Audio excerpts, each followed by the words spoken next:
Yep. All right, so yeah, let's get that star wipe going.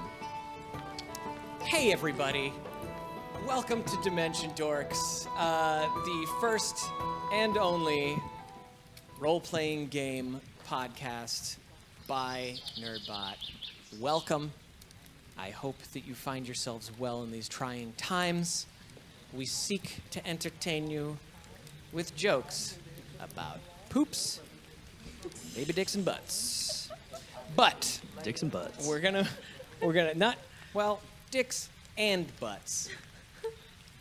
Oh, yeah. Not in. Well, I mean, if that's how you're swinging today, that's cool. So anyways, guys, welcome. Like I said, I'm going to be walking you through our magical world because this is a fantasy role-playing broadcast. However, first I need to introduce you to our 4 beautiful party members tonight. Can we get them full screen?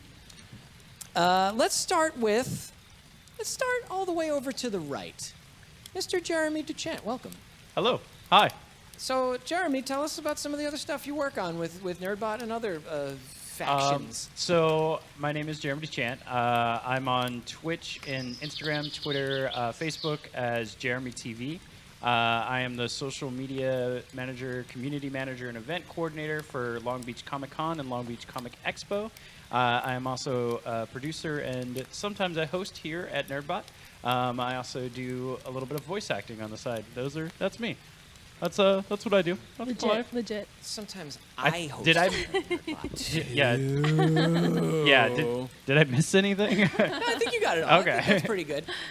So now you are pretty experienced. You are definitely our most experienced D&D player at the table. I would say at the table, yeah. I gauge myself as mid-experience. I've done more DMing than I've done Sure. anything else in the world.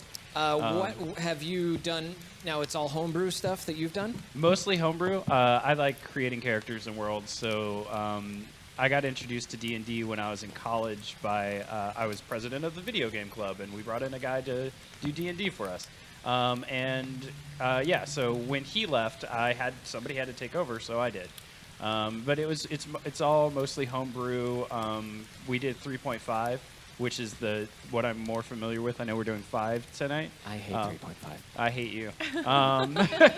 I don't need to roll a goddamn check every time I need to tie a fucking rope, okay, Jeromy? Yes, you do. 'Cause Jesus. It's really funny when you roll a 1. I throw the rope at down in the cavern. We had an orc tie himself to a wagon one time. The chance of Hell yeah. accidentally Hell tying yeah. yourself to things. Excellent. So, thank you, Jeromy, for coming. I realize it's sort of an arduous journey to get here sometimes, Yep. especially in the rain in California. Let's move on to your right, our left, Scuba Steff. What up? Now, Scuba Steff, I'm banking on that you're bringing in most of our audience today because you got a lot of real nice young gentlemen around the country who enjoy looking at pictures of you on Instagram. Yep, they like my butt. What Guilty. what sort of projects are you working on right now involving maybe your butt cheeks? Well, I am Scuba Steff. I do not scuba dive. Sorry for the false advertisement, but But I do work with Nerd Play Girls. I host our Cosplay Girls Draw every Thursday. We have a lot of fun. We draw requests. If you want us to draw Deadpool riding a pony, we'll draw Deadpool riding a pony. It's a lot of fun, and work with Nerdbot, Nerd Play Girls, and I don't scuba dive, so that's. Does that come up that often? A lot. Yeah. Really? Yeah. A lot of people are like, oh, I thought this was a scuba diving page, and I'm like, oh, sorry, like I don't know what to tell you. Like, You're just a big fan of. You know what I'm getting you for your birthday? Adam Sandler, I guess.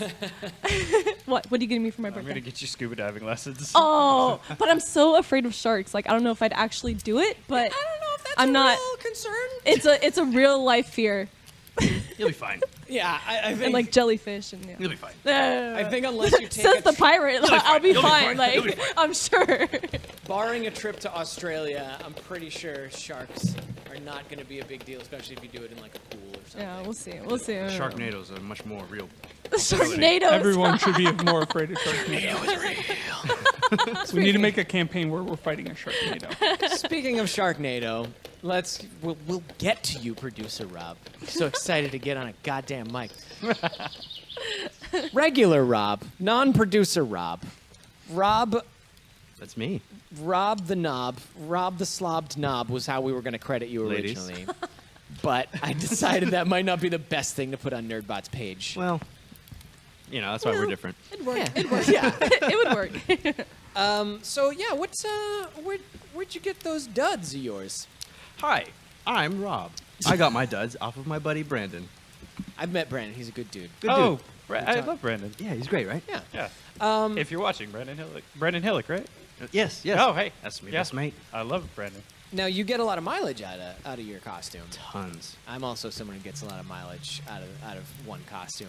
Yeah. So Yep. where have we seen you? Where have you been? What are you doing? The only NerdBot thing I've done is the Drunk Nerd Explains Civil War. Right. Yeah. Oh, wow. Yeah, Tony That Stark. it was such Throwback. it was such a great video, and we just couldn't get our legs underneath us as far as funding it. But Who cares? We're everybody, still talking about bringing it back. Yeah. It's always on the table. it's not dead. It's just sleeping. Yeah. So, non-producer Rob, what's the? Do you get a lot of weird fans of Jack Sparrow coming up to you, wanting to kiss you on various parts of your body? I think in one place. Weird. Yeah, I mean, you sorry, got any sorry. weird Jack Sparrow stories? Me? Yeah. Oh my God. Very emboldened middle-aged women at the Renaissance Fair. Right. Right. Oh.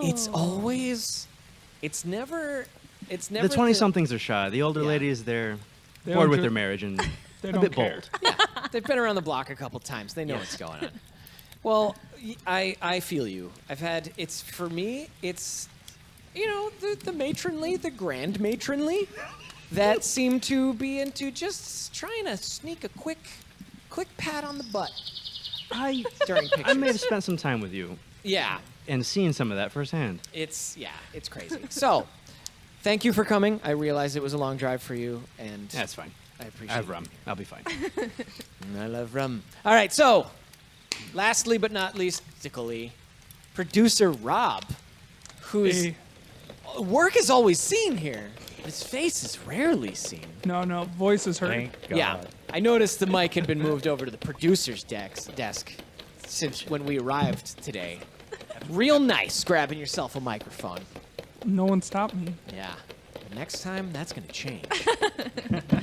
Turn his mic up. No. All right. So, producer Rob, what are you producing? I'm producing currently Nerd Talk Live Monday nights, 9-ish p.m. Awesome. And then Tuesday nights, What's Better? Awesome. We just had a really awesome show of Captain Marvel versus Wonder Woman. So, this is your third night in a row you've been here. Oh, yeah. You're tired. At a certain point, I'm going to just start putting a cot back here and You just should. start sleeping here. You should. Oh, cot. Okay. I thought you said a cop. I was like, don't you bring any cops? I didn't do it. I don't need that evil right my now. hands. No, That's we weird. have a pirate, dude. I don't need a cop. We've got a pirate. I'm trying to make dick jokes all day long. I don't need any cops All night. looking at me. So, producer Rob, thank you for the tech support that you've given me on many occasions trying to set up the clusterfuck that is this stream. And thank you for being here tonight. I was really in a pinch last night with needing another guest. So. Oh, no, it's my pleasure. Oh, thank you. So yeah, we've got our guests, and we're gonna get started. Before we do, I will say that what we do here is we bring in a new set of adventures every week, or occasionally, if people's schedules work out, we'll bring them in a couple times in a row. You guys are starting at the end of a mission that ended 2 episodes ago. You've seen a flyer for a wizard that's in need of adventurers to recover stolen items, and in doing so, each of you has approached the Grey Tower of Dirt Shallow. The Grey Tower is a massively oversized and tall, thin structure in the middle of a very low-profile town that otherwise it's full of farmers, servants, and other serfs of the realm. In those of you that are from foreign lands or over the sea, you've noticed in your travels to Dirt Shallow that the people are not particularly content. They're not consenting, and they're I love it. and they're not particularly well taken care of. They seem malnourished. while the fields thrive, the farmers themselves seem to go hungry and not do so well. The buildings are not well maintained, and it is otherwise a poorer area than it has any right to be with the resources available to it. Sounds like home. Yeah, indeed it does. So I usually have everyone roll initiative to see who comes up first, but this time I know more or less the order that the adventurers are going to arrive in. Although the first has the shortest legs of the group, he is probably the most able-minded and is able to travel up 60 flights of stairs with the most expediency in that he is very excited to be here.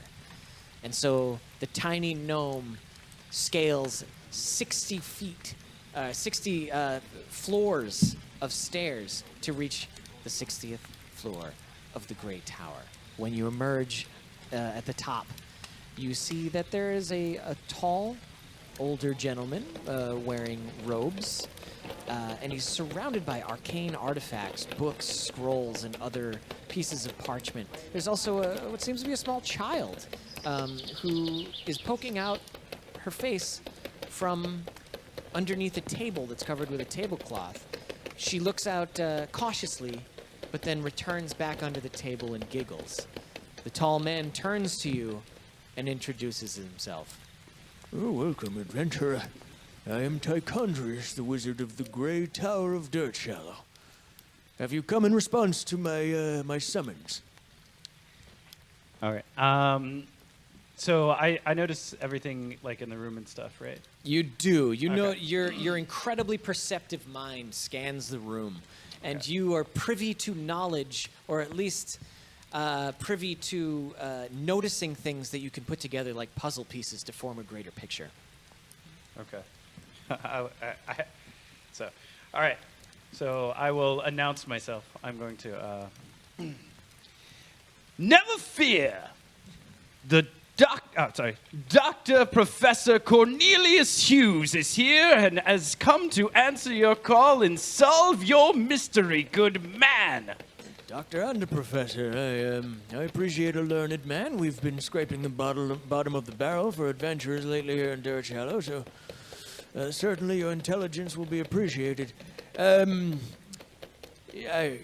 must tell you that these are trying times, my friend, and the line between good and evil may not be so clear on the task that I send you to accomplish. Do you have the fortitude to withstand the rigors of this challenge?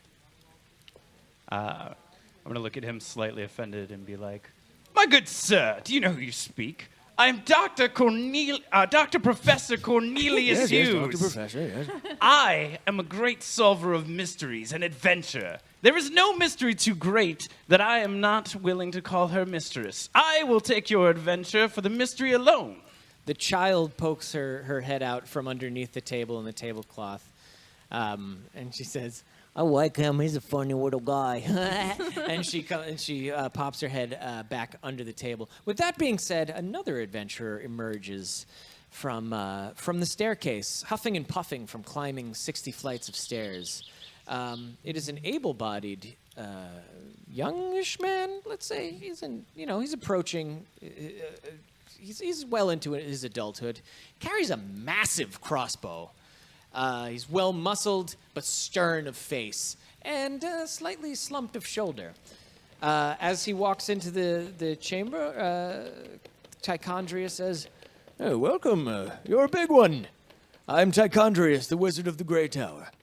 And that matters to me. Why? Well, I assume you're coming here in response to my flyer. I've come for adventure. I've seen it all. I've done it all. Very well, then it seems that it matters quite a lot, because I am the one who will be assigning the adventure to you. Well, what's taking you so long to assign? Ooh, impatience. Not perhaps the most valuable asset in your arsenal, but I see you carry a rather impressive weapon. It's the biggest. It's the baddest. Right. Certainly not compensating for anything. What did you say, old man? and as that exchange happens, two individuals come up shoulder to shoulder, arms over one another's shoulder, singing a merry song, seemingly fresh from the tavern. And they are piss, dick, shit-faced, ass-cock drunk. Oh, perfect. What do we do with the drunken sailor? What do we do with the drunken sailor? What do we do with the drunken sailor early in the morning? Tychondrius looks at you and he's like, My little friend, you can see what I mean by scraping the bottom of the barrel. It's the bottom of the whiskey barrel. Come in. I've seen your type before. What are your names? I'm Captain Sharkchum. Captain Sharkchum. Why, your legend precedes you, my friend.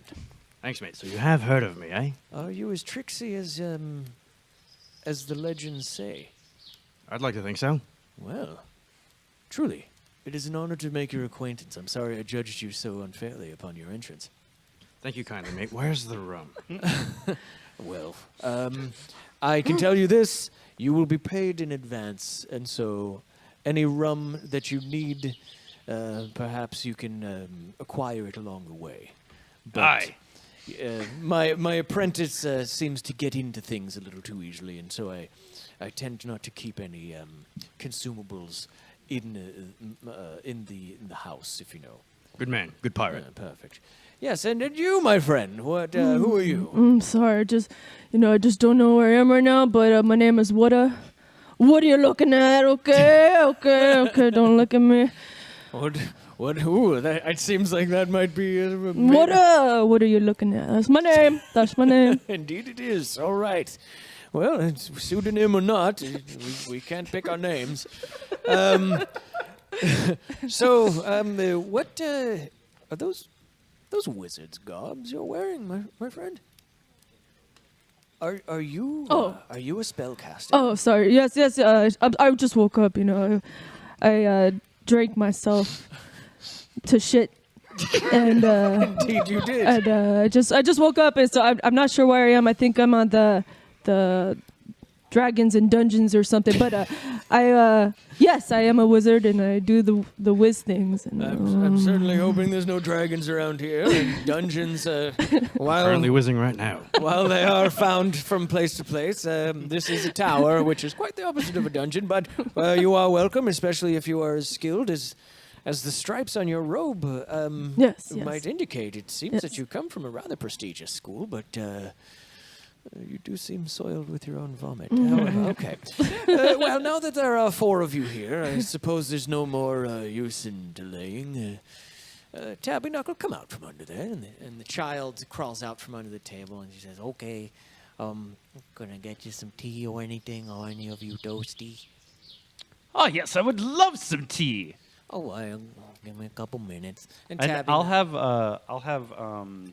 have Cornelius go to pet one of the cats. there are no visible cats, but you can I didn't see any you can cat. Where's the see cat? you can see traces of cat fur around. Ah. And you know that Tabby Knuckle has been underneath the table, busying herself with what might be several. Sorry, several my cats. notes said there are kittens about. There are kittens. Oh. So I wish Ooh. to investigate the mystery of the kittens and go find the kittens. All right, you I lift smell up, a kitten. you lift up the tablecloth, and Tabby Knuckle immediately rushes and pulls the tablecloth down, and she says, They're sweeping, okay? Don't wake them up. Those are my babies. I would like to be loudly. No. Oh, okay. I'm sorry. I understand. Tabby Knuckle immediately runs. She scuttles back under the table and she starts singing a gentle lullaby, and you can hear it happening under the table. And Tychondrius is like, All right, then.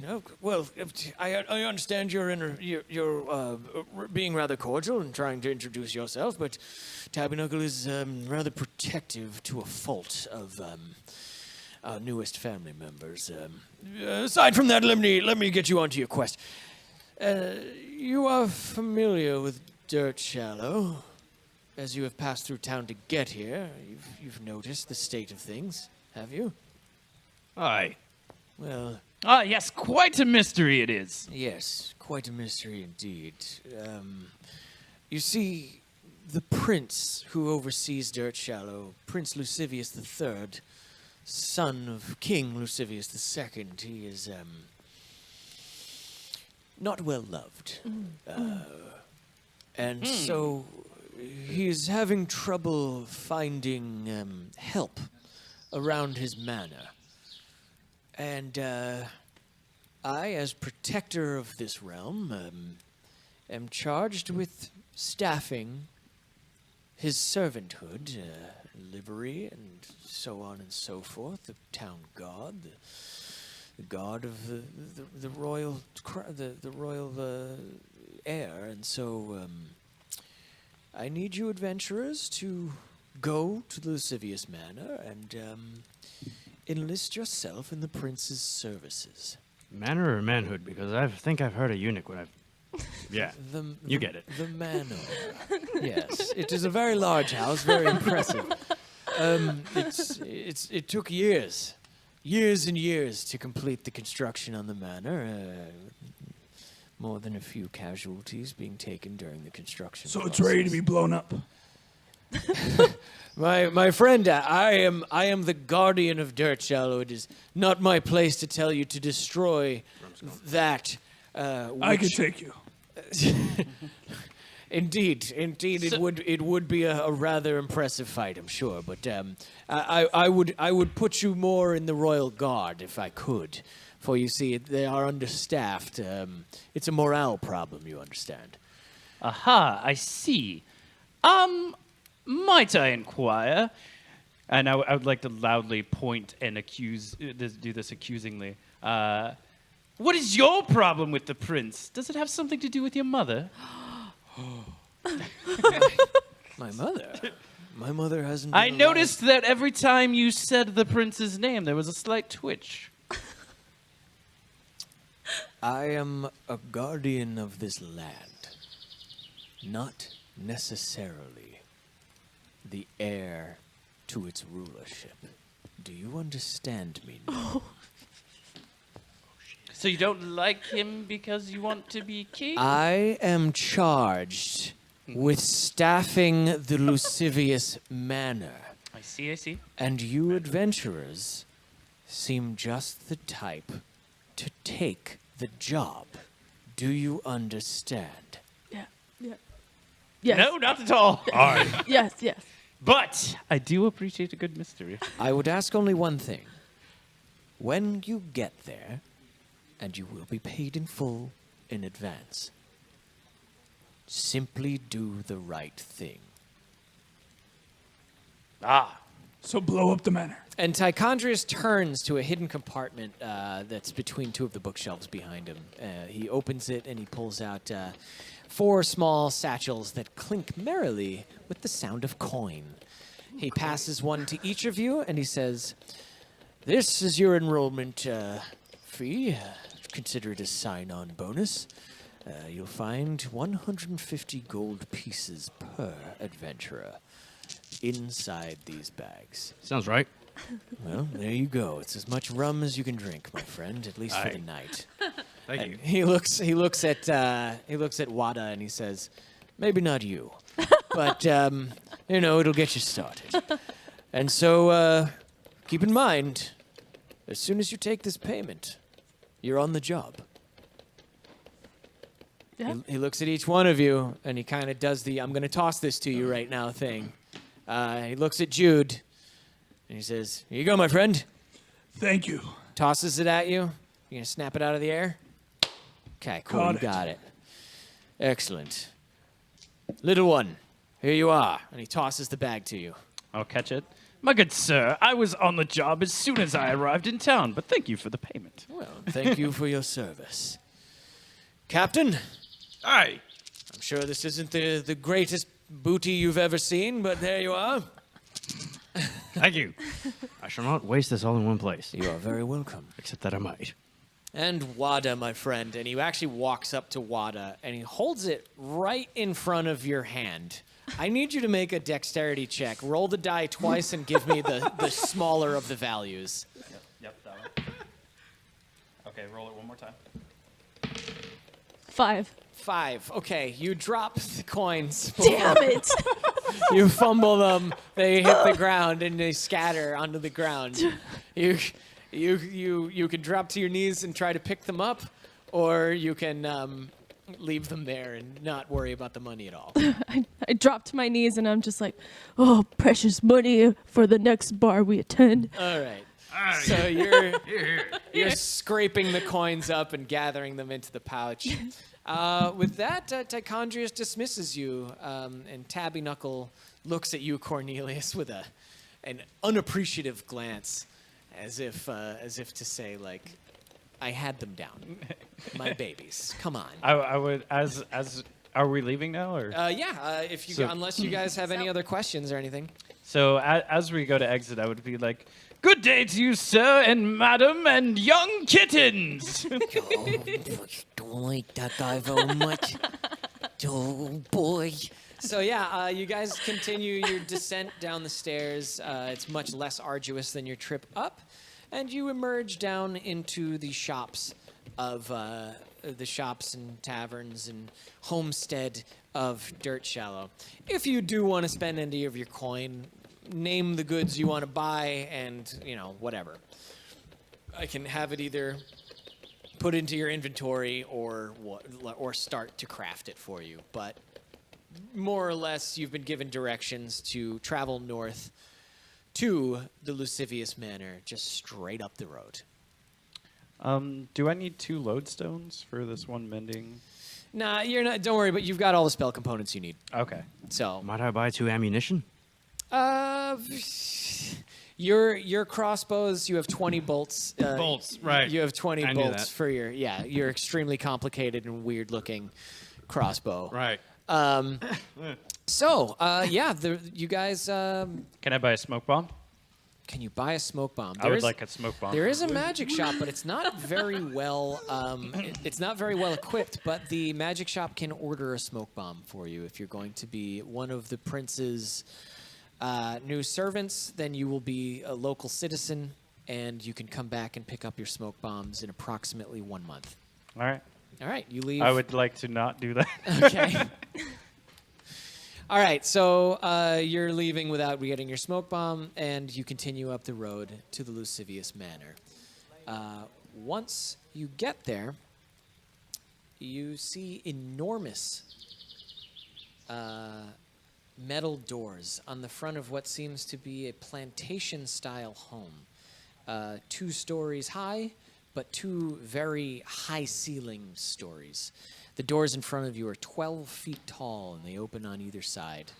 A servant opens them to you, and you are allowed to enter. Do any of you have any reservations about entering the Luscivious Manor? No? No, do I need another note? Not yet. You will once the servant Okay. opens the next door. Although you do notice that on the way in, you see that there are 2 enormous stone sculptures. Can I blow them up? They would be very difficult to blow up. You know that from the ammunition that you know that you have, it would do very little damage Okay. to these large stone I would like to sculptures. respond to Jude. I was like, "Good sir, don't worry. I will direct you in what to blow up and when." No one tells me what to blow up. The servant looks to you, and he sees that you're immediately interested in blowing things up, and he sort of tiredly rolls his eyes. You get the impression that he's been meeting a lot of strange characters lately. And he opens a second set of double doors to reveal a large throne room in front of you. The throne room is full of even more statues, but unlike the ones in the foyer, these are full-bodied statues. The ones in the foyer were large heads, one of a lion and one of what seems to be some sort of tribal deity of some kind. You see that there are already 4 adventurers here. They're of all shapes, sizes, and races. They come from all over the place, and they bear markings of several different several different factions. And upon the throne, a young, skinny prince sits. He is A eunuch. bored looking. He doesn't seem to be entertained, and next to him is a grizzled veteran of a man, scars all over his face. And as he sees you enter, he says, "What do you want?" Yes, we've been sent to be, what was it, royal guards, by Tichondrius. Yes, my good sir, you are well aware. Indeed. He's been sending me this human filth. Orc filth. Looks at you, Cornelius. Gnome filth. For days. All of you are useless. And he looks at the 4 adventurers that are already there, and he's like, I don't even know what to do with you. He's like, step up, get in line. I'll see where I can make use of you. so he motions for you to get into formation with the 4 existing adventurers. Like in a line behind them, or? You see that they're standing 5 feet apart from one another, side by side. You can either get beside the furthest one of them or get in a line behind them. Should I stay back here? I haven't had a wash in years. And he says, I'm filthy. Maybe I'll put you on laundry duty and get the fuck in the line. All right, so I will. What are the races of the 4 people in front of us? Wow, dude. let's say there's a half orc. I don't want to stand behind anybody too tall. There's a halfling. There's an elf, and there's a turtle. The elf is the one in the green? Sure. I will stand. I will stand by the halfling. Okay. Because I don't want to. It's a Cornelius thing. He wants to make sure he is seen. So It's little actually, Cornelius' thing. At this point, the veteran steps up and he says, he goes right up to Cornelius' face and he goes, What are you looking at? I'm looking at everything. What a curious question. And he says, your job isn't to come here and check the place out. Your job is probably going to be scrubbing the shit out of the stalls. You understand me? Well then I'm looking for all of the dirt marks. That's a start, I guess. who else is stepping into line? I'll step in the line All right. behind the green guy. Behind the elf. Okay, yeah. And he walks up to you and he says, You're not even in the goddamn line. You got behind somebody. "What's Oh, you stink. What have you been drinking? I take back my request of being behind the elf, and I go to the right of Natak. you run away? You're not going to respond You to run it. away from the veteran and get to I the right obeyed hand orders side. because I purposely messed them up, like- and now I'm in order. And he's like, well, at least you don't got piss in your ears. Shit, we're going to have to dry you out. And then he looks to Jude. At this point, Jude, have you stepped into line? I've purposely stepped between Ajax and Benvenuto. Okay, you've stepped between the turtle and the halfling. And While doing so, I say, I'm not paid enough for this bullshit. he walks up to you're standing in line and you're facing forward towards the prince, and now the veteran is behind you. And he gets real. You can feel him breathing on the back of your neck. His face is like right against the back of you. You want to get that close, you can pay for it. And he says, So we're about to have our first death. he looks at you up and down and he says, Where did you serve? Everywhere. What are you, a mercenary? Yeah. Well, guess I can't fault you for that. It's a pretty nice rig you got there. Thank you. It's the biggest they got. Yeah, I suppose it is. and he's behind you, But Cornelius, out of the corner of your eye, you can see that Dirksen is he's becoming a little flushed at the banter they're having. So that's happening. Cap'n, Hi. where are you during all this? I'm in the back, smelling up a storm. You're just smelling bad back there. Are you looking or walking in any direction? There's two massive staircases to either side of you. You could easily get yourself into trouble by walking up one of them. There's two large double doors on your left, and there's a kitchen door on your right. I mean, yeah, you can do anything, man. Kitchen door, please and thank you. You're gonna head towards the kitchen. As you begin walking over there, the veteran comes up and he catches up to you, and he just grabs you by the back of the collar, and he pulls your face closer to him, and he just like looks at you and he's like, "Where do you think you're going?" To the kitchen, mate. I need a bite to eat. Oh, you need a bite to eat, do you? Well, And he forces you into the kitchen, and you're immediately face to face with an enormous, blubbering, what seems to be a mixture between just a very gigantic man and potentially half an ogre. It's just this ugly, ugly thing. Oh. And he's like, perhaps Grunk can take a bite out of you if you need a bite so bad. So I say to Grunk, "Hello, gorgeous. Got any grilled parrot?"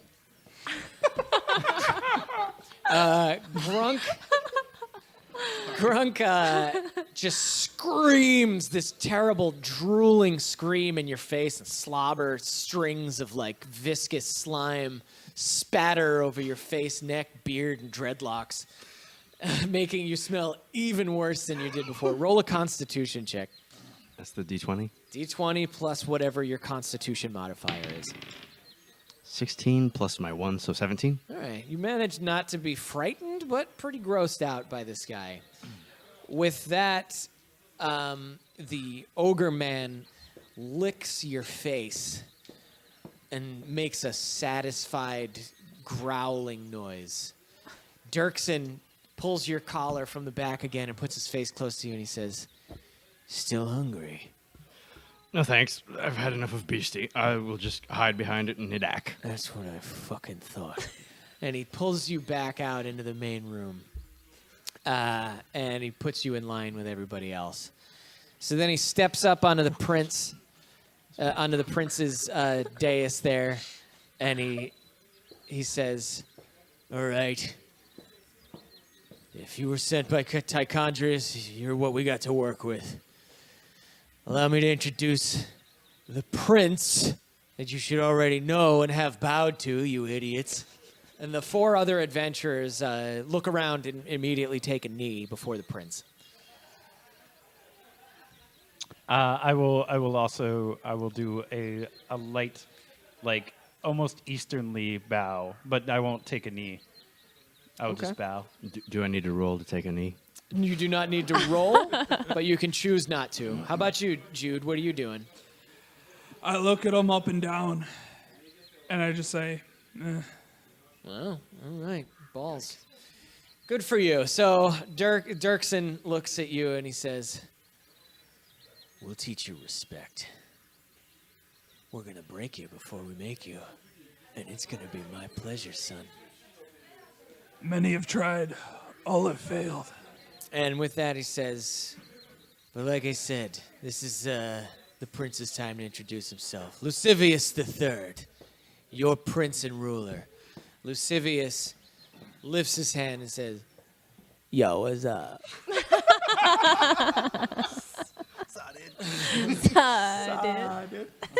and he's like, Y'all look like a bunch of pussies. But whatever. We're short-staffed. Jude resists the urge to shoot him. I need like pot pie made. I need like, floors scrubbed. What can y'all do for me? And he looks at Cornelius and he's like, "How about you, little man? What you got?" Oh well, I am both a doctor and a professor. I am also a detective and mystery solver, since you asked, and wild traveling adventurer. And I've been known to write the little book or so. I would best be suited for probably supervision over some of your less capable or less more ornery teammates here. Yo, shut the fuck up, yo. What the fuck's your problem? You gonna talk forever or what? And he he looks at you and he's like, "So check it out, my girl's been sick for a while, yo. You know what I'm saying? So if you like go upstairs, take a look, but you can't touch. You understand what I'm saying?" Yes, I do, as you said, know what you are saying, my good sir. Now, I want to make it clear to the audience that Luscivious III is the most privileged, white kid in the world. That's where... So a kid coming out of Southern California. Malibu's most wanted. He is very God. what we know as exactly. So he says all this stuff, and then he looks at you, Jude, and he's like, "All right, so you're going to be in the guard, right?" Yeah, I got paid, so I guess so. You know how to shoot that thing? Can I test it on you? It's like, come on. You know you ain't supposed to do that shit. You're supposed to be my boy. You're going to be in the guard, you ride or die. You know what I'm saying? I definitely didn't get paid enough for this shit. All right, well, you one of my boys now. You're in my crew. So, come correct. All right, he looks at Cap'n. He looks at you and he's like, "We don't got any fucking boats. The fuck are you gonna do for me?" Well, I just so happen to be equipped with rum, so I might have what your girlfriend needs, eh? I don't know what that little Dr. Midget man's My gonna do for you. girlfriend? What you fucking talking about my girlfriend for? Hey, yo, bring that shit up here. Let me try some of that. Hold please. There it is. Captain Shark Chum produces a well-used bottle that sloshes heavily with rum. And he approaches the prince. With that, Dirksen slaps the bottle out of the captain's hand, and it shatters on the floor. Oh, that was some perfectly good rum. He's like, "Perfectly good poison." He's like, "Prince, you know better, but this young man, he should definitely know better. We've had way too many usurpers lately to go chancing it on untested food and drink. Get back into line. What else can you do aside from produce rum seemingly out of that scurvy-ridden ass of yours?" I'm famously eccentric and cunning. Cunning, eh? Well, keep that to your goddamn self. I'm gonna have you scrubbing the floors. You know how to scrub a deck? Aye, the poop deck, right? Well, we do have an inordinate amount of poop in the basement. So perhaps. I was gonna save him with a suggestion, but now I just want to see where that goes. So good. And finally, he looks Go to the girlfriend's poop deck, you know what I'm saying? He looks to Wada the drunk, and he's like, Right? God damn it. And you, can you even stay standing for more than a minute? I wake up from a standing nap. And I'm like, "Oh, yes, I do magic tricks sometimes. If your girlfriend likes the magic, I could do it for her. I could do magic tricks. If your girlfriend likes the magic tricks, I could do it for her." all right, so he's like, Entertainers. Well, you don't look like a bard, but then again, I'm not sure what you look like at all. You just look like a mess. Jesus. I don't know who Jesus is, but anyways. Never heard of her. So he's like, yeah, all-purpose servant, perhaps. I'll get to showing you around, you fucking idiots. He's like, you four, we couldn't decide what to do with you yet, so you're staying down here. And he points to the 4 adventurers that were already standing down there. And he says, the new ones, you're coming with me. So he takes Jude, Cornelius, Wada, and Cap and Shark Chum.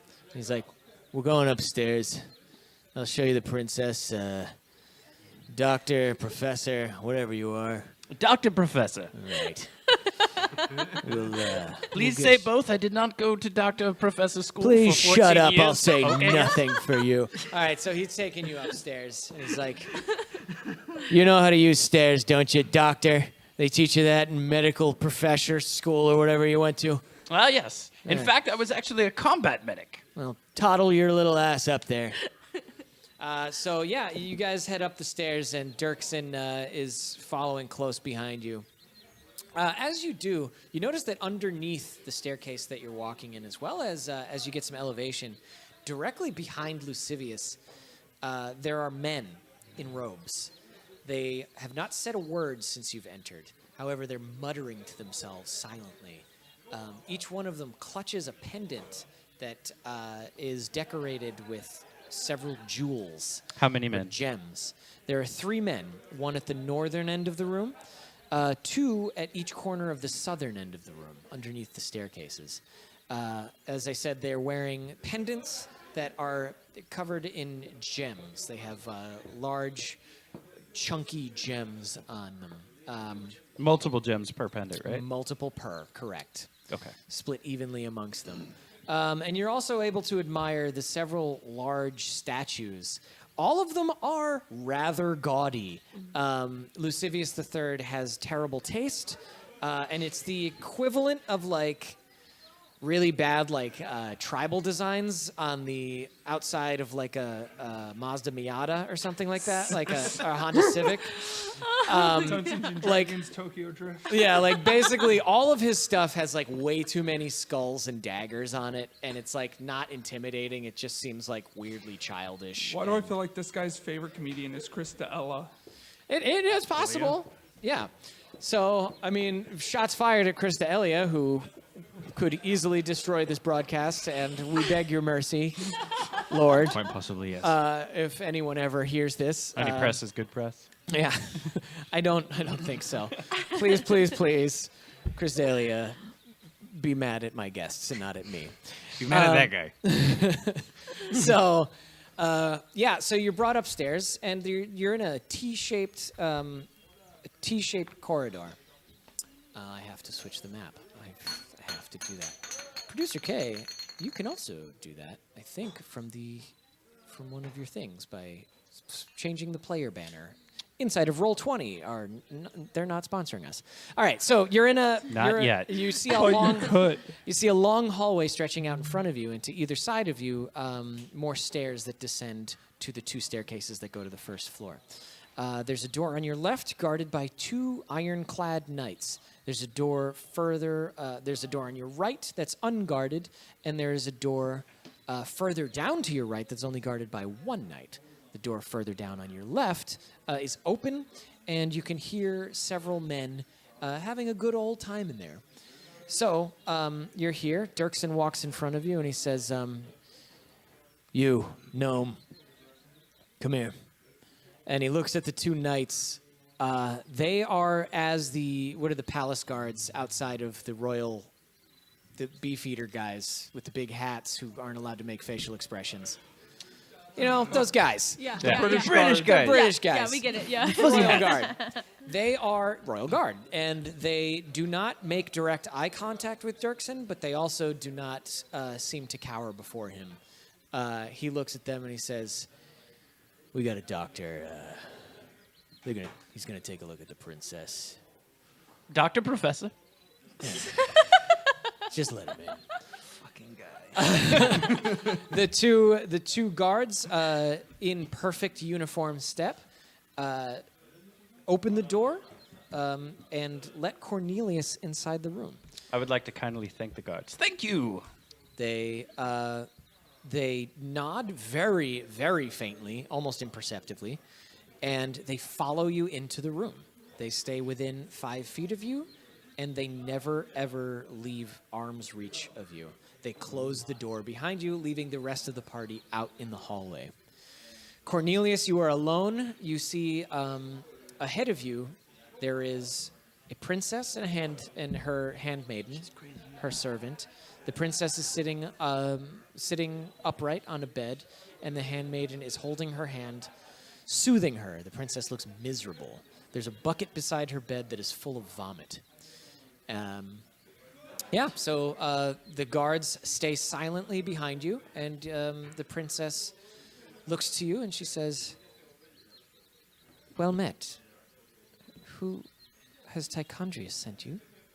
Ah, yes, I am Dr. Professor Cornelius Hughes, adventurer and mystery solver.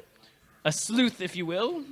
And I've been sent to examine you and find out if I could be of assistance. Well, it is truly a pleasure to meet you, Dr. Professor. I would like to bow. Oh, please. In my right, yeah, roll for bow. In my personal quarters, feel free to be at ease. I'm afraid I've been sick for quite a while, and I'm not sure what could be causing it. You notice that she flinches just a little more than she should while she says this. It is a sign that you have learned that she may be trying to deceive you. And she's with someone, right? The handmaiden is with her. When she expresses that, I would like to. Well, okay, so you guys don't know this, but my character's ability as a detective is to perceive basically everything, and that's why I'm being handed little notes. I want to make sure that I perceive how the handmaiden responds to like what she says and how she says it, and the same for the guards, like how they respond when she says she doesn't know how she's getting sick. The guards stay perfectly stoic behind you, and the handmaiden breaks eye contact with the princess. She looks down sullenly. Okay. With that being said, out in the hallway, Dirksen is waiting impatiently for Cornelius to reemerge from the princess's chambers. He looks to the rest of you and he says... Has he never been with a doctor? Doctors take time. He says, "Well, there'll probably be a few minutes in there. I'll show you around for those of you that might end up doing some cleaning. Let's start with the trophy room." and he leads the rest of the party, without Cornelius, into the trophy room. Upon entering the trophy room, he breaks into a smile. And Dirksen is just so proud of the dozens and dozens of animal hides, stuffed heads, and other creatures that have been slain. Small placards beneath the mounted heads read, "Captured and killed by Luscivious III." Jude would like to proclaim, "Now this is a spot toad." Jude, you see that the room is also decorated with several cases full of exotic weaponry.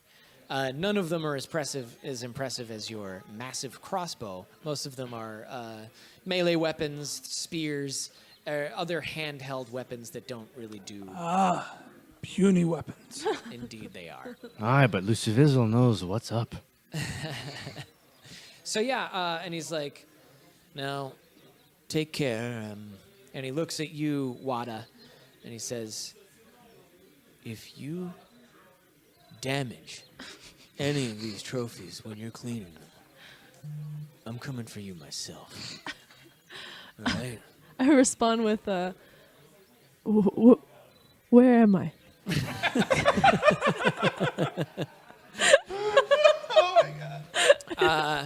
And he looks to the cap and he says, "Now you can see how well we keep this place." And he points to the floor and he's like, "You got to keep this floor this clean. You see how clean this floor is, Captain? Aye. How clean is this floor right now?" Cleaner than I've ever seen. Clean enough you could lick it.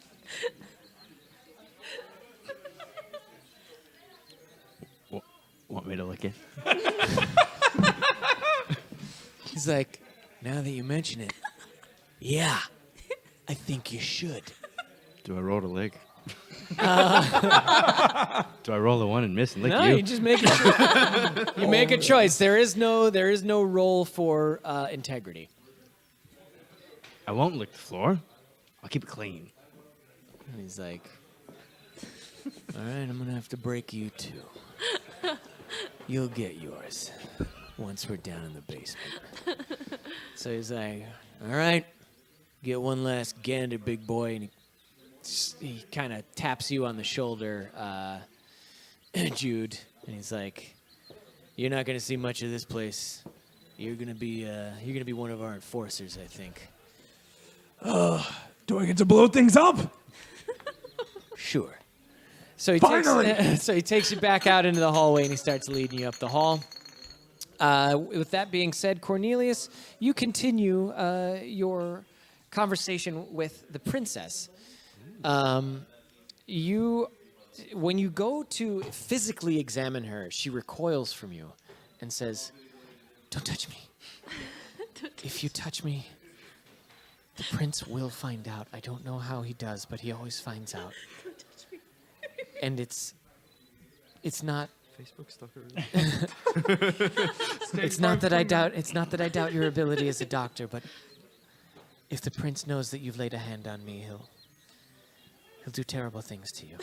I would like to respond. Oh, that's quite all right. I do appreciate a good challenge to my mystery. And, I understand him knowing everything with everybody looking at us. So I will investigate that bucket of... I assume that came from you?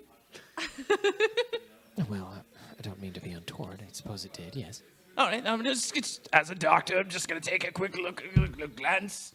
I see, okay. And let's see. You said, how long has it been since the sickness started? I've been here for 2 months, and I've been sick for maybe a month and a half, 6, 7 weeks. Okay. And did you have any, I don't know, celebration, maybe a gift when you arrived, when you came here 2 months ago? No. The only gifts that have come to me were the things that I've requested on my own. I had my handmaiden get me a bottle of perfume, but I'm quite sure I'm not allergic to it. That's all. I'll see. I'm just looking for outside sources that may have introduced the loose sickness.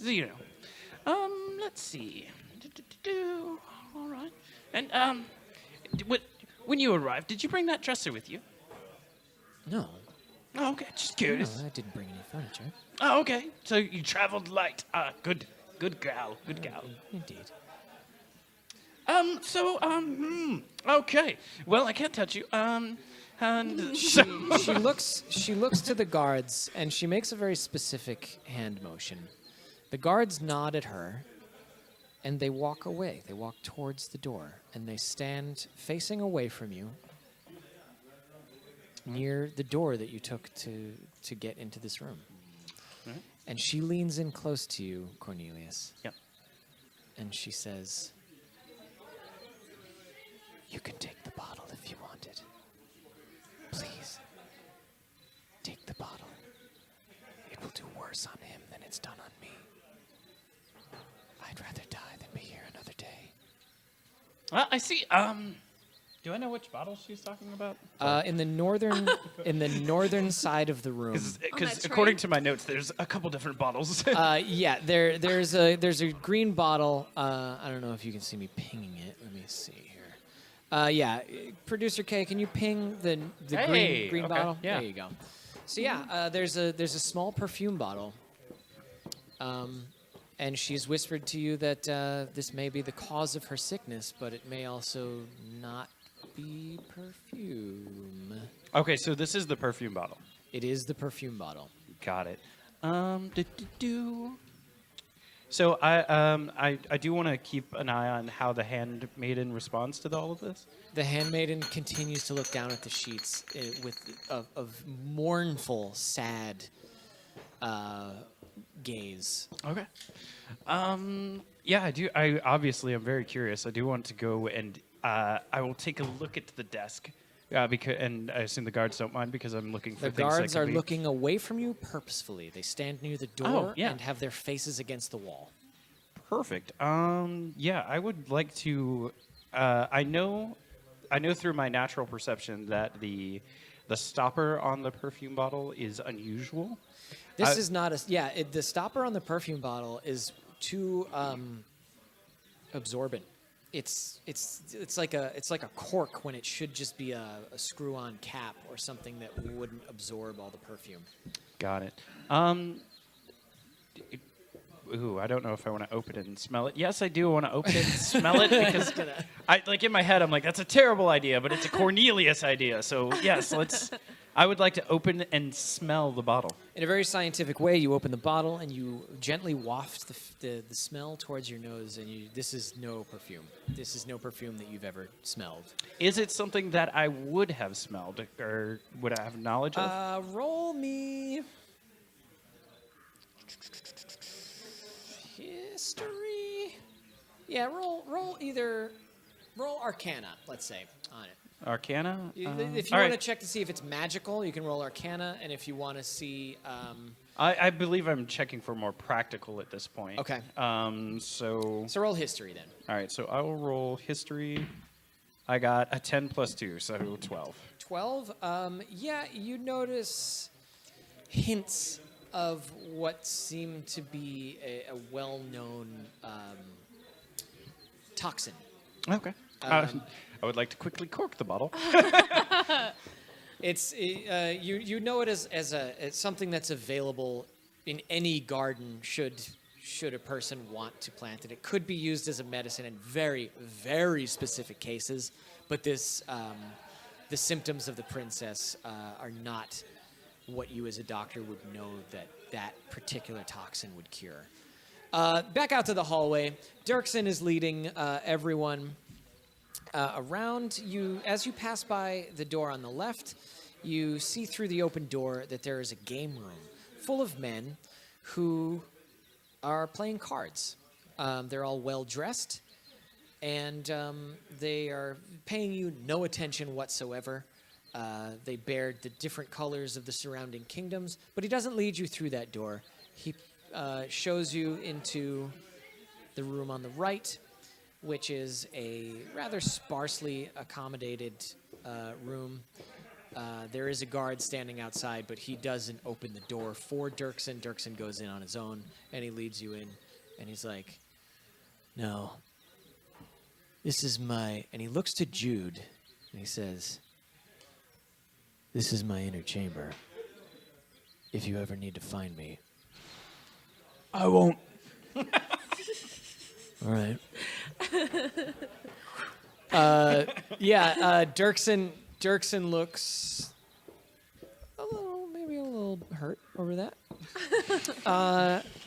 And he says, second in command, we haven't filled that slot yet, but I'm looking to fill it soon. And he looks again right at you, Jude. He's making real heavy eye contact. All I want is money and to blow things up. Well, you almost had me on that second one. But anyways, if any of you are trying to make it big in the guard, this is where you're going to end up.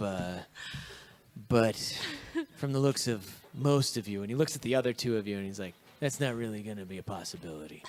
So he takes you back out into the hallway, and he says, unless you're cleaning the game room, you don't need to worry about it. All right. Tour's over. Let's go get your little friend. He's got to be done by now. With that, he walks back to the princess's door, and he begins to knock on it loudly. He's like, I would like to quickly pocket the perfume, okay. make one last glancing observation, and smile and bow at the princess. and then walk towards the door. The princess nods her head to you. Her eyes are glazed with tears, and she has a hopeful look as she stares at you. She mouths the word "thank you," and with that, you leave. The 2 guards open the door, let you out. They step to either side. They do not acknowledge Dirksen, and you're back out in the hallway. So at this point, Dirksen takes you back down the stairs, and he's like, "Did you find anything useful?" Oh, me? Yeah, you, the one I haven't been talking to for the past 5 minutes. Yes. Yes, the princess is quite ill. She's showing several different symptoms. I'm going to have to maybe observe a few other things. I'm going to check around the palace for maybe an outside source to maybe something she's allergic to. It could be a simple allergy. It may also be a hay fever. I'm running through a possible conundrum of different theories. All right, so he takes you back downstairs, and as you're walking by the prince, he's like, "The doctor didn't find shit."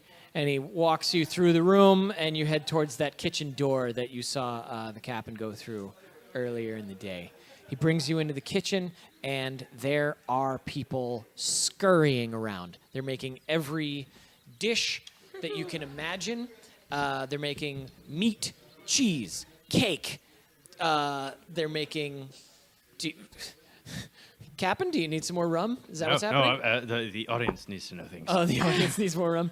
There's alcohol as well in the kitchen. Now that you're not being grilled by what do I call it? Drunk. Gronk. Yeah, let's call him Grank. Be right back. Yeah, Grank is just muddling about the room, sort of like eyeballing all of the kitchen servants. And they're making these dishes, and they're setting them on tables in the center of the room. But they're not serving them to anyone. And so, and he's like... Observation question. Sure. Is Grank the head chef, or is He the is head the head chef? chef. Okay. He has a big hat. Oh, well, So that makes him head chef. Mine's pointier. that's why I asked. Yes, his is that kind of broccoli. My shape. mom made mine. God, I hate that hat. All right. So he's like, "All right, you, the drunk one." And then he actually points at Wada, and he says, "This drunk one, you know how to cook?"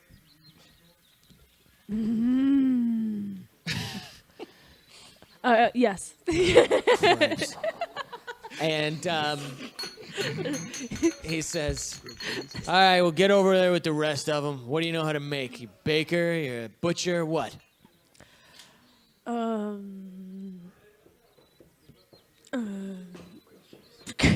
you a brewer?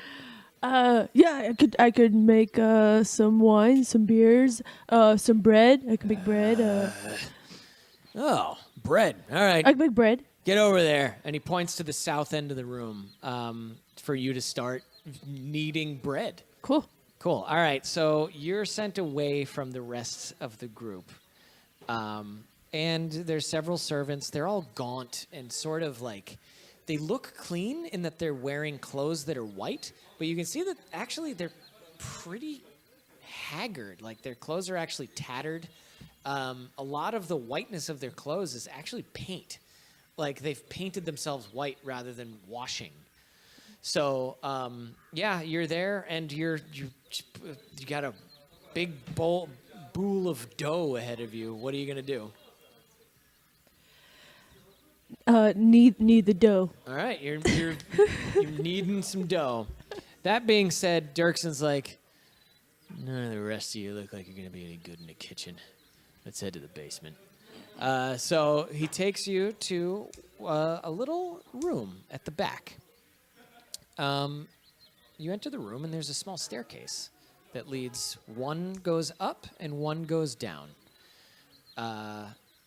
You go through. He tries to get you guys to go down into the dark cellar. The three of you. That's Jude, Cap'n, and Cornelius. He motions for the three of you to head down into the basement. Jude would like to proclaim, "What does a man have to do to blow something up around here?" He's like, One of these days, we'll get you blowing. Jude awkwardly looks around going, I don't know what that means, but sure. That's what I like to hear. I told you it would break you. All right, so, Jude, you going to head down the stairs? Sure. All right, you go down. The basement is terrible. It's dirty. It's dark. You can hear people suffering in every possible form of suffering. They're hungry. Some of them are, you can actually hear people being tortured in the next room. It's like my time in Grenada. You have served everywhere. So you get to the bottom of the stairs, and you notice there's a ton of directly around you. There's a ton. There's a dirt foundation to this building. There's no real concrete walls. All the walls that surround you are dirt, and they use this place to store everything between wine, beer, food stuffs, dead animals that they've hunted down that they're going to be slaughtering later. But he leads you into a large room that's full of just the most impoverished looking people possible. They're all just in there. It looks like a concentration camp. Hey. Ooh. Weird flex, but okay. There's I wasn't excited about a concentration camp. I got another note. Sorry. Just for clarification, Internet. Cornelius, you look around the room and you perceive several things that the rest of the party is not privy to without looking directly for it. There's a large, cruel-looking man in filthy leathers who's got a sword hanging from his belt that's just... it's just like the scabbard is even like covered in gore.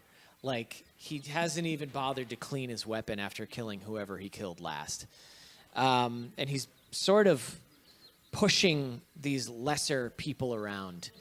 And he looks to you, this man that's pushing the other servants around, and he's like, fresh meat. So I can definitely shoot this guy, right? Dirkson's like, no, you can't shoot him. He's my best man. Him and his crew are my personal entourage. Pride of the entire kingdom, if you ask me. You need work done, these are the boys that are going to do it. Not as good as me. Well, you're about to be one of them, so we'll find out. I would like to propose a question Sure. to Dirksen. How long have you, fine gentlemen, been in service of the prince? I got brought on about 9 years ago, and, well, it's just been bliss ever since, you know? It's been an honor and a privilege to serve the prince. He gives me free rein to do whatever I want and act however I want. God damn it, I love this job. And like a tear comes to his eye. And he's like, but it's time for a quick test. You two, and he points to Wada and Cornelius. I'm Oh, no, I'm you're up in bake- the, you're, okay. I'm points to- making bread for all the yes, drunks. you are. He points to the captain and Cornelius. Eating that wheat. And he says, Dirksen says, you two get comfortable. Pick a cot. And you're sent into the room with the maniac who's looking at you hungrily. And you have your selection of several filthy cots that you might be able to rest your adventuring gear next to in the upcoming servitude that you will pay to the prince. This is me and who? This is Cornelius and the captain. Okay, good. All right, with that, Dirksen takes you out of that room, Jude, and you're led into another adjoining chamber.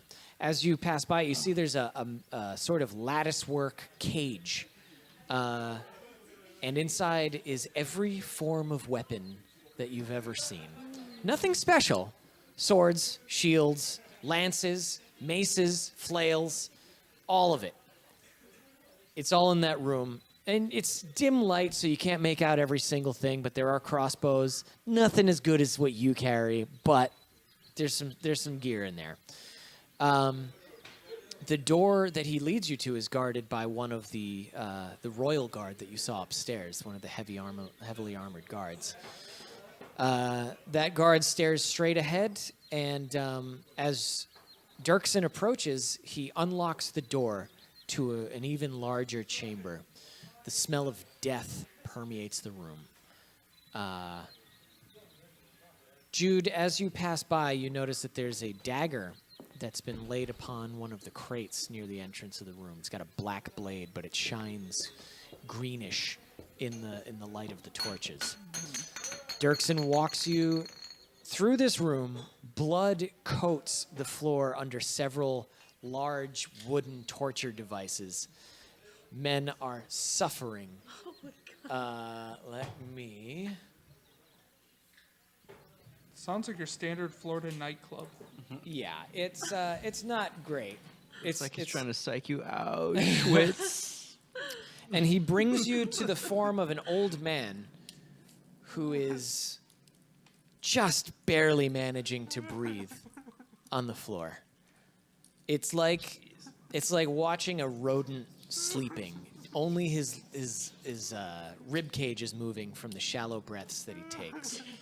His wrist is, you could fit, you could wrap your thumb and forefinger around almost every part of his arm. He's so thin. He's skin and bone. Dirksen looks down at his pathetic form, and he's like, "This one's done. What do you think, son?" It takes no skill to torture a man.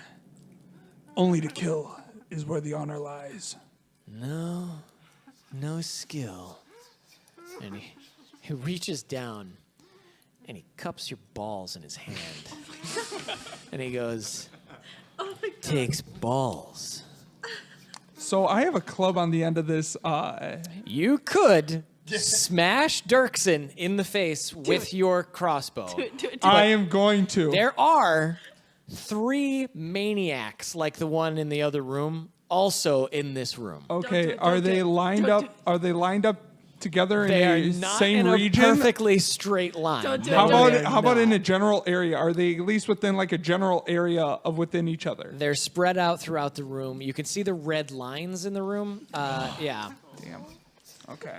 Now, you've been in the military. This isn't too forward for you. No, this isn't. This really isn't. And your character's been completely oblivious to every other flirt that he's thrown at you. Exactly. And he says, "I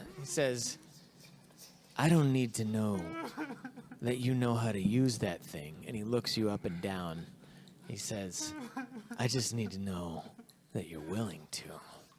Oh shit. And he points at this mostly dead man. And he's like, "Are you going to pull the trigger? Or am I going to have to find a more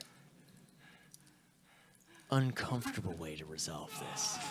The 3 men, God. the 3 maniacs in the room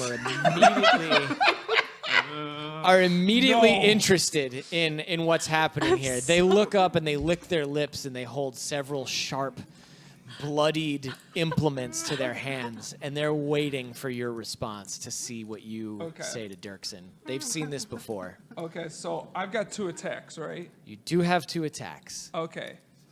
I'm going to punch. I'm going to hit Dirksen in Hell the yeah. face with the club on the end of my heavy crossbow. Okay. Roll initiative. Okay. So that's a D20, right? It's a D20. Okay, come on. Plus, add your initiative modifier. You'll see that on the main page of your character sheet. Oh boy, here we go. Yeah, here we go. Crap. So I rolled a 2, and then Oh no. Yeah, so your initiative should be 2 plus your dex modifier, which is actually kind of plus high. 4. He might think Okay. you're flirting. I will also have the rest of the party roll initiative. Yikes.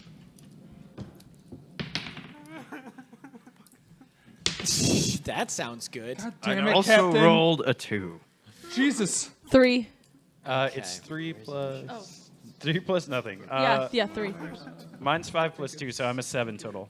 Dexterity? Yeah. Okay, hold on. Is just a the sec. captain's modifier dexterity as well, or? Yes. The captain's modifier is dexterity. Yeah. So yours is. I'm up to a whopping 5. Oh my god. I have 3, so you know. Okay. FML. I'm not even here. I don't know why I rolled, but you know, it's fine. You're beating that I'm weak. gonna have you roll because we're gonna come to you every You're gonna come- round and okay. ask you how you're doing with your bread. Okay, all right, cool. She's just chilling, drunk off her ass. I'm just Speaking of living my which- best life. While I add turns, let's actually see what are you doing with that bread. What's going on there? Oh, we're touching it firmly and Oh, rowing man, and it's too bad Dirksen couldn't be there for that. squeezing, and Loving, touching, squeezing. that's about it. Okay. Roll me a Constitution check. Let's see how you feel stomach-wise. Me? Yeah. Oh, 2. You throw up on the bread. This dice is not your friend. It's We're not. learning. It's not. Get a new one. No, this is the only other I'll one. take this one. Hold on, let me switch to gotta the be a other 20. map. That involves Was that like other our people lunch? and what's about to That's a happen. That was food. I mean, that was that food for that everyone? you were preparing. No, it That was wasn't. for you. Here's a 20. Jeez. Oh my god. Was it for everyone or was that just for me? That was just for you. Okay, so I don't feel as bad, I guess. Yeah, I'll still eat it if it's throw up. Like, don't do. Please, don't do that. Learn more and more about you every day. What the hell this guy is? Hold on. Subscribe to our Patreon let's for go to more. Patreon Yeah, and watch me seriously. throw up food. Okay, here's another one. All right, so let me. Are you guys just testing your die? I need a new dice too. This thing's Yeah. terrible. My dice was good. I just had bad luck. It's fine. Everything's fine. Oh man. Okay. So. So Rob is dead. No, not yet. Dude, you hit Dirksen, dude. He deserved it. He gently caressed his cheek. That's cheek. Oh yeah. No, It was in advance. Was it a slap? A slap versus like a... he likes it. He likes it rough. Yeah, Dirksen's in. I like how there's still Dirksen's this okay. crying in the I background. know. I just keep... There's always going to be crying down here. We all float down here. Okay, so that's him. What did you roll? Wada. Steff. The last one, I think it was a... What was it? A 2? It got was a 2. 3. It was 3. It was a 3, no bonus. Perfect. Cornelius, what did you roll? I rolled a 5 with a +2 bonus. 7. 7. Okay. Perfect. Shark Chum, Aye. what did you roll? That one time? Yeah, For I don't the- know. for the, just roll dexterity. initiative. Again? Oh yeah, what did you get for initiative? Unless you is that I did. It was 2 plus 3, so 5. 5? Yeah, it Cool. I can handle that. Abysmal. Abysmal? That sucks. Okay. I know. And Jude, what did you roll? I rolled a 2 with a +4 dexterity, so 6. That's incredible. That sucks. No one in this entire combat has rolled over 7. Yep. Okay. You're welcome. So that puts you Cornelius. I hate us. Yeah, Cornelius, you're in the room. You don't know what's about to happen. I'm in the slave room. Or You the, are the in cots. yes, it's an apt description. You are in the room with all the slaves. Yep. I want to make sure I get a lot of that crying in my headphones. Yeah. Really built Bill, that was this atmosphere. recorded before bedtime? Be honest, it's okay. It's a safe Yeah. The place. sound of my hopes and dreams I dying. record this before bedtime and after masturbating. Oh, Hell makes yeah. sense. That's when I you know get the all the feeling. good crying. Hey. Makes sense. So I know the feeling. all right, so there are 2 of these crazy guys in here with us, right? There are, looks like 2. And there are multiple slaves. There are multiple slaves, but the maniacs are not really as concerned with you as they are with the weaker slaves that are trying diligently not to like break down under the gaze of these maniacs who are just getting on their case constantly. All right, so I don't know what's going on in the other room, so I don't know that shit is about to literally hit the fan. Right. Because I don't know what my, obviously don't know. You do know that your best chance, if something were to go wrong, your best protector has left the room. All right, so I am going to speak to Captain Sharktum. All right. Captain, sorry, I did your voice. Sorry. It's quite all right, eh? Captain Sharktum, my good captain, my good sir. So, let's say, if how are we feeling about our jobs so far? Honestly, abysmal. Abysmal. Yeah, it seems the work conditions are not so well. I did spend some time with the princess, and I got a similar vibe. But the royal guards were healthy, right? The royal guards are very healthy. Indeed. It does seem not everyone is so impoverished. When things seem to go underhanded, as they are most likely to do with our very merry band of gentlemen, what say you to how do you do in a good skirmish? Are you proposing a mutiny? I am no mutiny. I am. You're welcome. I am might prepared for a mutiny if need be. Do you like a good mutiny, sir, Captain? I've been on the receiving end of one too many. Captain Sharkchum, you know that as a rogue swashbuckler, you are very sneaky. And should you decide to leave this room, you could do it probably pretty easily. And Cornelius, also as a person who has associated himself with the roguish type in much larger cities, you know that you could probably also make a fairly silent retreat, should need be. Yeah. So I guess right now, since nothing is happening, I have no reason to leave the room. Actually, I do. I came up with a character reason to leave the room. My good captain, would you join me in a slight investigation as we continue to figure out why our dear princess is so sick? I'm going to agree, but also my character reason is I don't like this bloody room. The two of you do not like the room.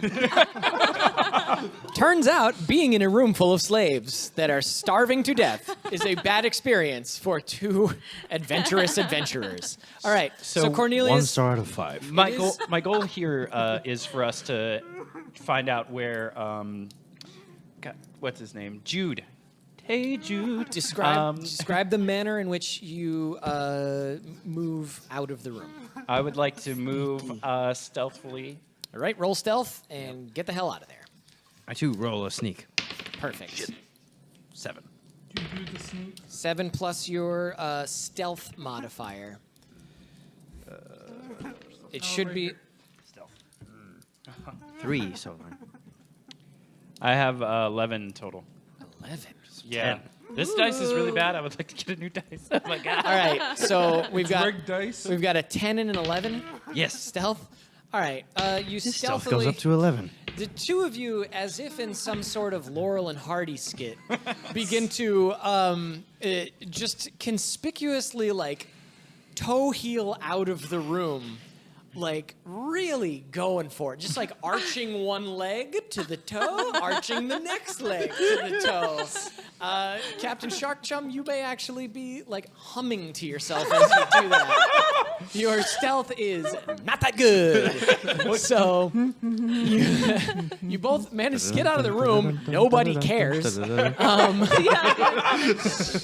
Disney, don't take us down. But we feel like we did it sneaky. These slaves are too tired to notice, and the maniacs are too deranged to care. You get out of the room, and through your perception, Cornelius, you can see that Jude has gone left. There are fresh tracks in the dirt floor from Dorks and Jude having taken a left. So you've used 20 feet of movement. How much do you have left? In my movement, I have 5 left. 'Cause I have Okay. tiny little legs. Sure. So, do you want to follow the 2 of them? I would like to let Captain Sharkchum know that that's the direction that we need to go to get with the rest of our group. Very good. Jude, you are doing. I will follow Captain Sharkchum. As per, I tend to follow people and not lead. I will roll for persuasion to have him lead and me follow. Captain Sharkchum, due to the length of your legs, you get 5 feet ahead of him by accident. Son of a bitch. Jude, you're taking your swing. If you're going to make that attack roll, you better make it. Okay, so roll a d20. Roll a d20 and add your 2-hit modifier. Okay.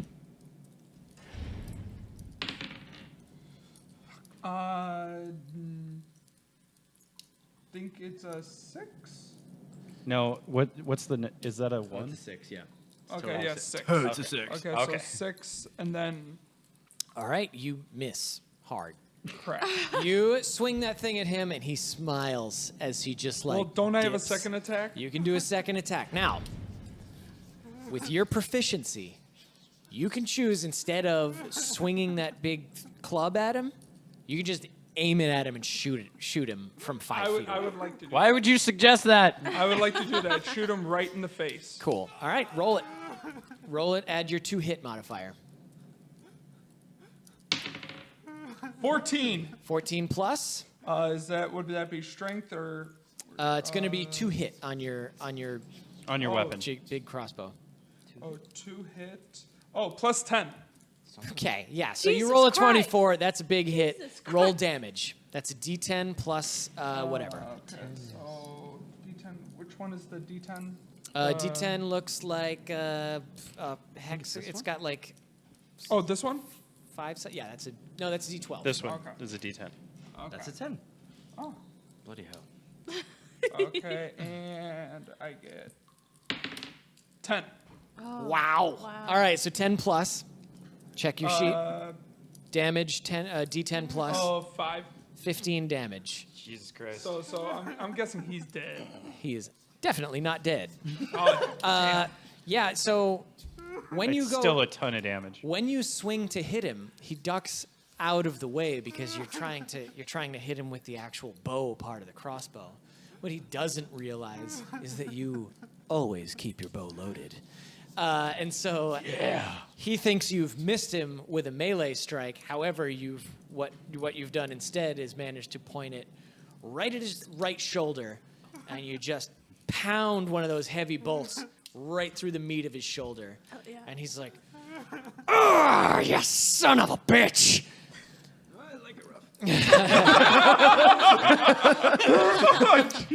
No? Sorry. Wada, you have thrown up on a big mound of bread ahead of you.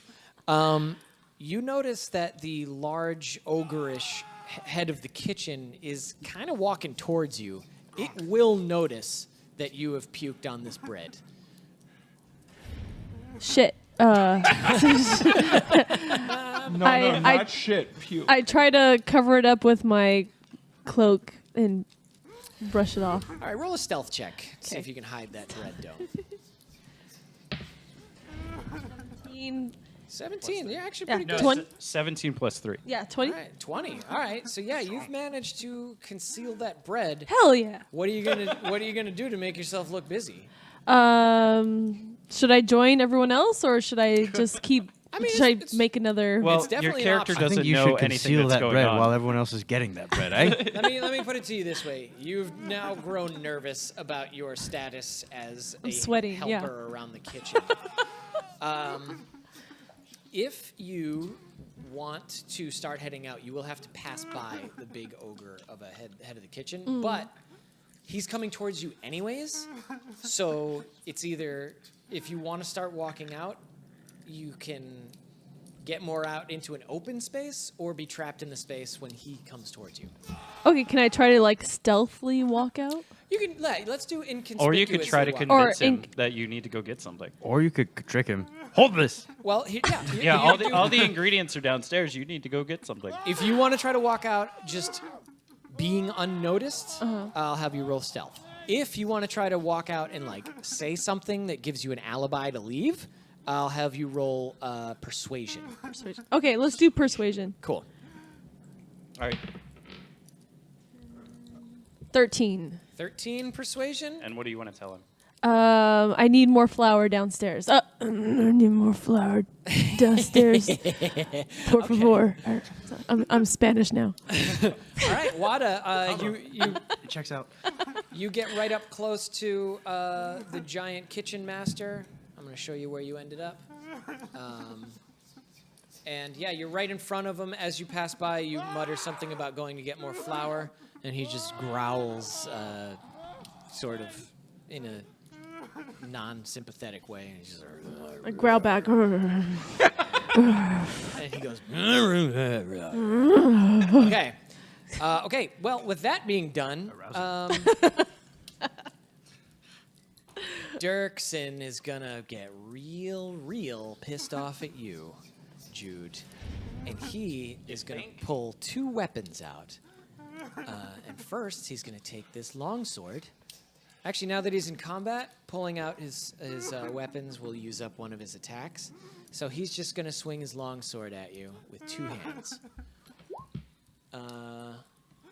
However, he's so his shoulder hurts him because you shot him, you son of a bitch, and Rightfully so. he misses. Yeah, and he's just real pissed off, but he's definitely getting in your face now. The madmen in the room. I guess I just didn't roll for them. Oh, that's great. The crying is Not so my brutal. problem. Like the I screaming. think that just Crying's saved me getting right a bit now. real. I have an ex-girlfriend that sounded like that. Bill, did you know Jack before this? Hell of a lady. Hell of a lady. All right, so let's see. They got that, and all right, they're not too far off, anyways. Yeah, so these maniacs, having seen that you took a swing at their boss, they're coming at you now, and they Shit. they're like swarming on you. Please tell me they're in a line. Well, they're definitely going to form up into some sort of formation. So the first one charges at you, but you're so far away that he can't actually get to you to attack you. The second one,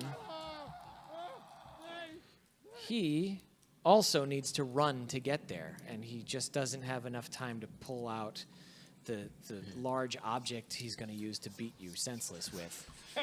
The third one... 2 guesses as to what that is, eh? The third one, however, he takes his hands off a wheel that he was using. It's mounted on the wall, and he was spinning it, and it was in turn spinning gears, which spun a circular saw, which was cutting a corpse in half. So he leaves that thing, and it's still winding down now. You hear it as he walks away towards you, and he doesn't even have to run. He knows he's got plenty of time to get right up in your face, and he's going to hit you with a big old stick that he's got, and it's just got pointy bits of glass and metal sticking out of there, and he's got an advantage roll. So yeah, he hits you for 8. Okay. Oh, so 8 of my hit points. 8 of your hit points go bye-bye. Now, you know that being surrounded by this many enemies puts you at a major disadvantage. And the next time you try to attack, you're going to be much less effective. So, while you can fight the brave fight, think about what you're going to do on your next turn. You do have the ability to just get away from them without having them attack you as you run. But it's your choice. Moving on, Cornelius. So Possibly me. me and I'm still following behind Shark Chum because we're making our way towards the door, right? You're making your way towards the left, right? Towards the left, that's correct. As we make our way towards the door, I want to my natural ability of observation. I see the dagger, obviously. Do I notice anything special about the dagger? The dagger looks to be an assassin. Black and it has you know green? from it's black blade and it shines green in the light. However, You know it as an assassin's dagger, a dagger of venom, because you are familiar with rogues. As a detective, I've arrested many. As we pass through, me and Captain Sharkchum, I will nod to the guard, but I will stay on Captain Sharkchum's left side so that I can very stealthily pocket the dagger. The guards, you notice, are beginning to be distracted by the fight that's happening inside the torture chamber. How do they see the fight? They can hear it. Oh. They have ears. Oh well, then I will stealthily take the dagger, and as we go in the room, I'll be like, "Oh, doctor coming through." As a rogue, Professor coming through. Sorry. As a rogue, you can use you are Sleight of hand. You've already used more than 30. You've already used 30 feet of movement. You can use your cunning action to get the remaining 20 feet towards the dagger, and still have one action remaining. Okay. Well, I don't want to leave Captain Sharkchum. I know that if I leave him, he's going to get distracted. Captain Sharkchum is faster than you because Okay. he's also a rogue. That's right. I'm just tiny legs. Because I'm a gnome. Yeah. So since I'm faster, am I ahead? No, because you didn't run last time. Got it. I will use my other action to take the dagger and wait for Captain Sharkchum to enter the door first. As you take the dagger, one of the guards looks over to you and he's like, "What are you doing?" I wanted to take it stealthily. Roll stealth then. Okay. Yeah, giving me a chance. Damn. 16 plus Use sleight of 2. hand. Sleight of hand plus 2, so 18. 18. Yeah, you managed to nab the dagger while the guard's looking the other way. Captain, wait, hold on. Let's get Jude first, actually. Jude, you're surrounded by 3 guys, soon to be 4. Okay. If you roll an attack, it's going to be you roll twice and take the lower of the 2. You can, I will let you maneuver your way through them with a disengage action, and you can start heading for the door. I think I will do that. Okay. You have 30 feet of movement. You started a fight, and now you're going to run? You know what? A mercenary lives. All right. Did you say sorry to Dirksen? No, I said fuck you. As you push your way through them, I think he just quit his job. you manage to you kind of push on Dirksen's sore shoulder, not actually damaging him, but distracting him long enough to get out of the way, and you just sort of like take a quick roll through the 2 thugs that were. Actually, is there any way I could turn around? Now that I'm away at a safe distance, is there a way I can turn around and use bursting arrow? No. Without using your action this turn was to disengage. Okay. Next turn, if they're still far, they won't be far away from you. But no. Spoilers. Short answer, no. Okay. So, if you want, I can put you in a position where you're lined up for it right now, but they're still going to move towards you and probably not end up in the best position for you to shoot through 3 people at once. Damn. Okay. I mean, truth is, if you use the bursting arrow, Yeah, the bursting, not the piercing, the one that does the area. the exploding damage, Yeah. you can use that when they're all gathered around you, and it will hurt all of them and you.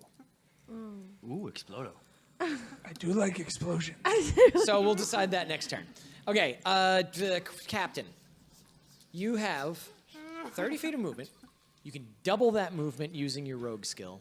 And then you can run yet another 30 feet using your dash action. Or you can do whatever the hell you want.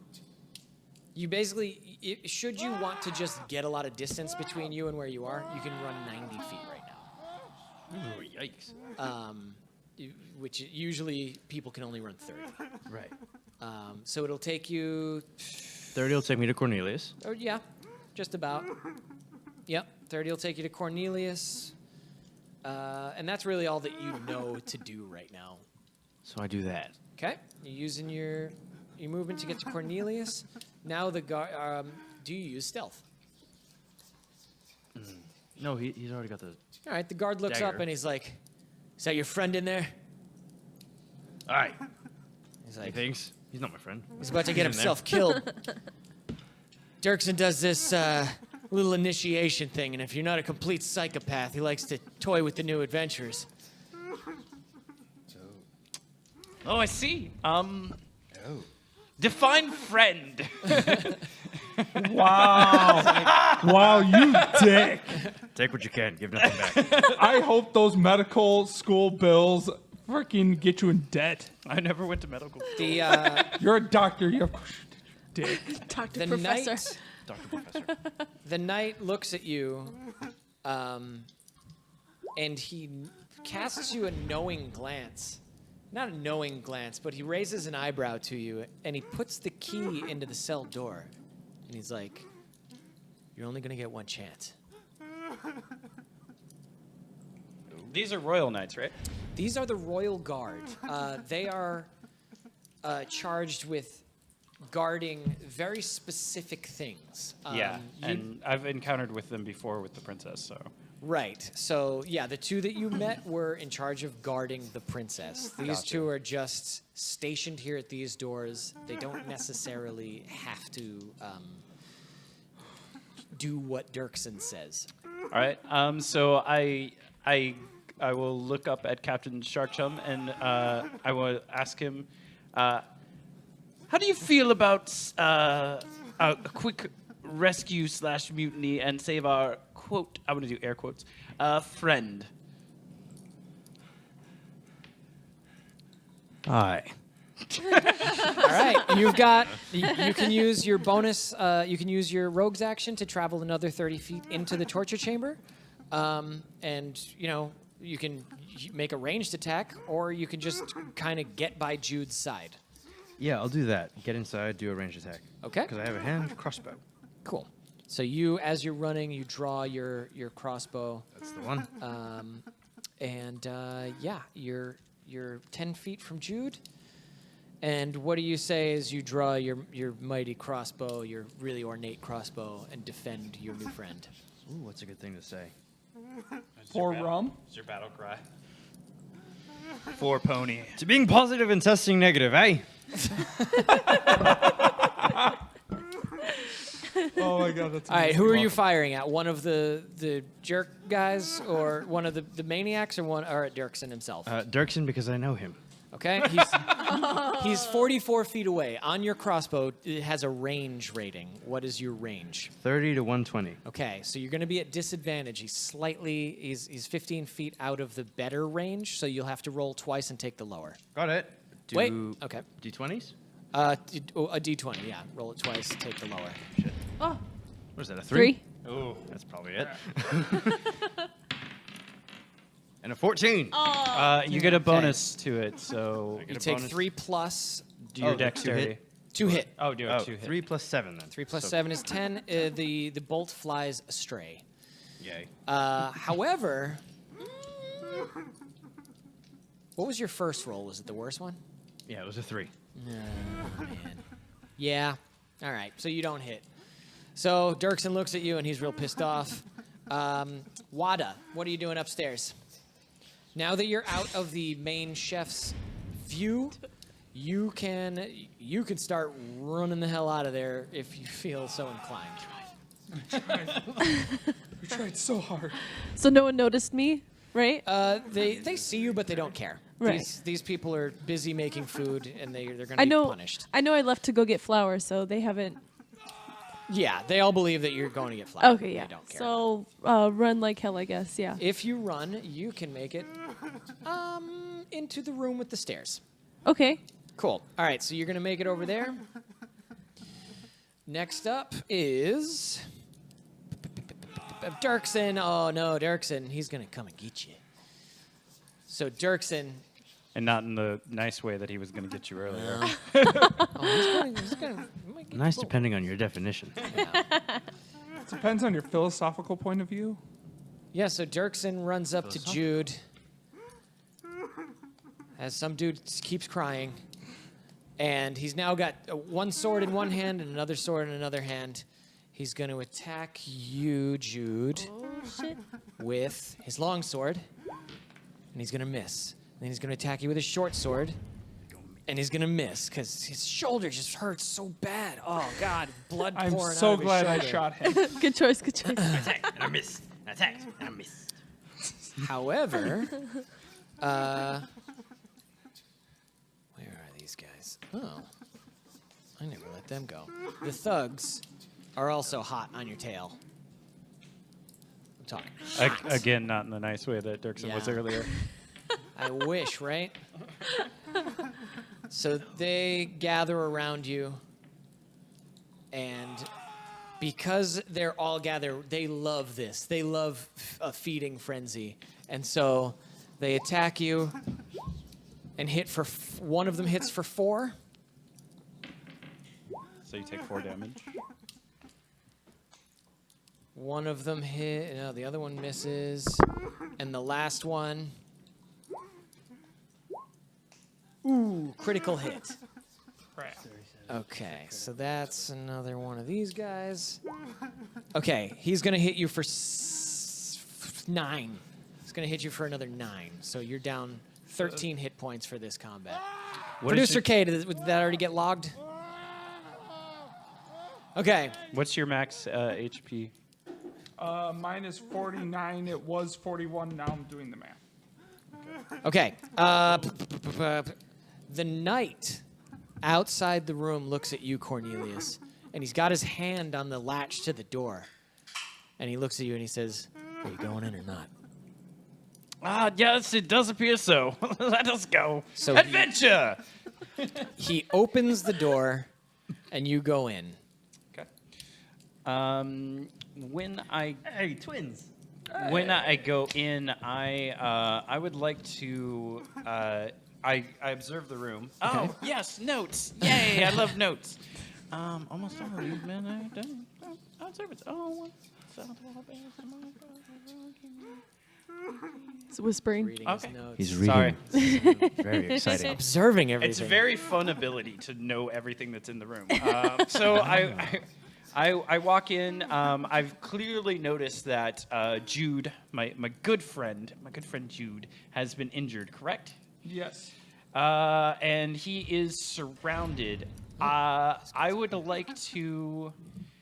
Oh boy. My strategy here is I'm going to. There's no way I can save Jude without hitting him. So I am going to move towards Jude, and I will use Healing Word. Before you do that, I want to make it clear that there is a man in the south of the room who's struggling against his confines. And he says, "They'll kill you all! You need as much help as you can get! Let me out of here!" Oh well. Is that the guy? Is Jude in permanent danger right now? I mean, Jude's a capable fighter, but he's up against a lot right now. As a matter of fact, there was a maniac that was... Oh, I know what I'm going to do. Okay.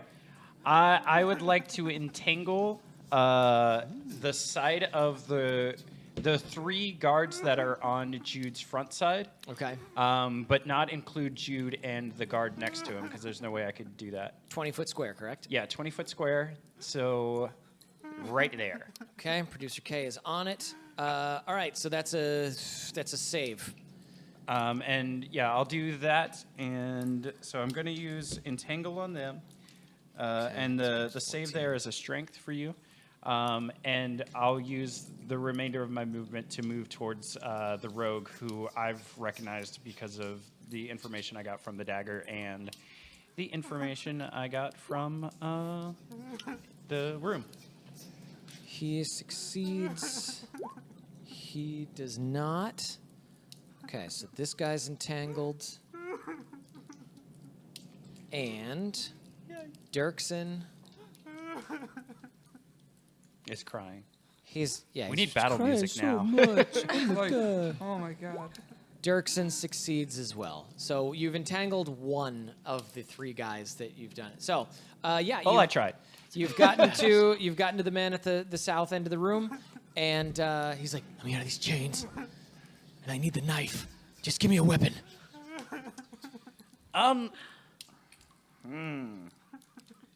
I would like to roll to see how well I can trust him and Roll insight. Okay. I will say this. You perceived on the dagger a symbol that matches a tattoo that he has on his neck. Gotcha. And do I recognize the symbol? You do recognize it as being of a certain assassin's guild. What do I know about them? You know that they work for pay, but this particular sect is also known for honor killings. Okay, cool. So that's pretty good for Cornelius. You also know that he speaks thieves' cant, as you do. Okay. Ooh, me too. And Cap, yeah. All right, so yeah, your actions are over either way. I'll give you an object interaction if you want to give him the knife. Well, I have to break his chains, right? Or, I'll let you use that as your object interaction. Yeah, let me. I guess pick the lock. Yeah, roll for thieves' tools. Okay. You've got so many tools. 16 plus. Is that Dex? It's tools on the bottom? thieves' tools at the very bottom. Oh, plus 5. So 21. 21. Blackjack. You take those locks apart as if they were made out of Legos. Like, they fall off of him. Let's see what... Jude, you want to get one last shot off? Oh, this is tough. If I did the bursting arrow, would it hurt Captain Shark Chump? No. You can if you back up, you can do it without hurting yourself, but you'll take 4 opportunity attacks. If you do it where you are, you'll hurt yourself. But I can almost guarantee that it will not hurt as much as 4 opportunity attacks. Wait, he'll take 3, right? Because one of them is entangled. If you shoot, you can either shoot the middle thug here or Dirksen and hit another 2. I meant if for the opportunity attack, he'll only get 3 because. Oh, never mind. I will hit Thank you, producer Dirksen King. and hit which will subsequently hit the other Roll 2 for remaining. attack. Okay, and that'll be a D20, correct? Right. Okay. Come on, please, for the love of all things holy. What was it? 3. Or, yeah, 3. No, 3 yeah, plus 3. like 10 or something, so it's a Oh, 13. yeah, 13. Okay, you do not hit and you do not have to cast the spell. So you at least don't waste the spell. That being said, now that you've attacked, you can make another attack. Okay. Can I do the same bursting? Yes. Okay, come on. Oh. I wanted dice. What was it? What was it? One. Oh, a natural 1? A natural Yeah. one. Oh, natural fail. Oh, God. Critical fail. Perfect. Well, with that, what I'm going to say is, Wada, you continue to run down the stairs, and you get into the basement to find these terrible conditions that everyone else is already involved in. And you just keep drunkenly running towards this like sound of fighting that's happening in the basement. But although your fate is not yet sealed, this episode is done. Oh. And so you guys are in the midst of combat. And depending on who shows up next week, you'll either get to resolve it or someone else will find you as you are. I will be here next week. I was just going to say I was going to run in and then instantly run I will out. come back next week just to... Not run in and vomit on everyone So, again.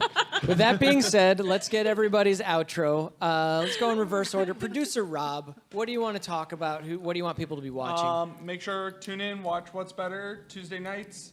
It's gonna be awesome. Topics: Stephanie Sandmeyer does an amazing job, super awesome. Make sure to tune in every Tuesday and Monday nights. Nerd Talk Live, Bernie and Christina, always awesome stuff. Make sure to tune in 9ish p.m. Monday nights. Niner. All right, non-producer Rob. Tune in next week when I take off my makeup. That'd be nice. What a nice thing to do. No, I barely use Facebook. Instagram @rocket_box. I'm an idiot. Yeah, he's a nice guy though. I'd recommend friending him. A kind idiot. Yeah, He's a nice dude. he'll show up for your broadcast. I can tell you that much. I've done that already once. It's true. I have proof. Scuba Steff. Scuba Steff. My character was a drunk person just like myself. And you can find me on Instagram, Scuba Steff, Facebook, Scuba Steff. What up? And Jeromy DeChant, also known as Jeromy TV. Yeah, so on all social media, including Twitch, I'm Jeromy TV, Jeromy TV.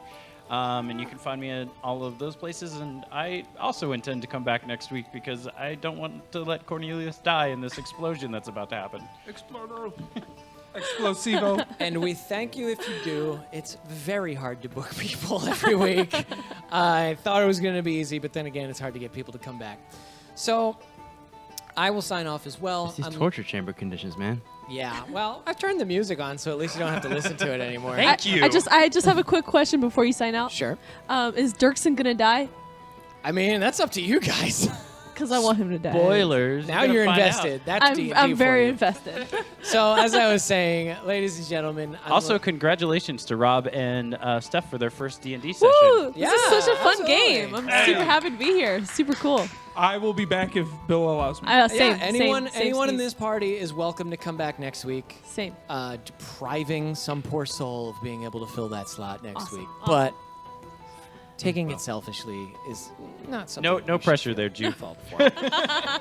So I'm Logie Hates You. This has been Dimension Dorks. We hope you enjoyed it, and we hope you tune again next week to find out whether Dirksen is going to get what he wants to get. Die. Whether he's going to get what's coming to him. Oh, he gonna So- die. He gonna He die. gonna die Whole today. wall of man. Have a great night. Miss you. Love you. Bye-bye.